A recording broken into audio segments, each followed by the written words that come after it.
Okay, so if you're going to use the distribution calculator, the first thing that you need to do is choose a distribution. So this is just dependent on the type of data you have. If it's categorical data, you use the normal distribution. If it's quantitative data, then you use the t-distribution. There's one exception to that, and that's when you're calculating the necessary sample size. So notice that the formula on the quantitative side uses z star. Z star means that you're going to use the normal distribution for that. Okay, the first thing that we did with the jump distribution calculator was a hypothesis test. So you would be given a test statistic, or maybe you calculate it yourself, and then you use jump to find the p-value. So let me sort of point out how we're using the distribution calculator here. Okay, first of all, when you're finding p-values, it's going to say input values and calculate probability. Remember, p-value is a probability.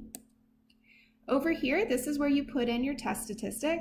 So this one has two values, value 1 and value 2. That's just because I've set it up as a two-sided test right now. But if it is a two-sided test, you want to make sure that you've got the negative number as value 1. The probability options, that's based on whether you're doing a one-sided test or a two-sided test. Right now I have it set up for a two-sided test, so I chose that option down there at the bottom, and you can see that we've got shading on both sides of the normal distribution.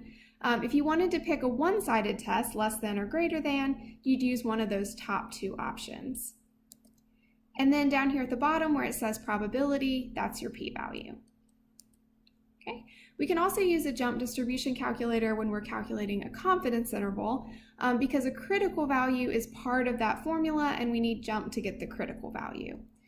So notice how this one is different. The type of calculation says input probability now. For finding critical values, the percentile option is always going to be central probability.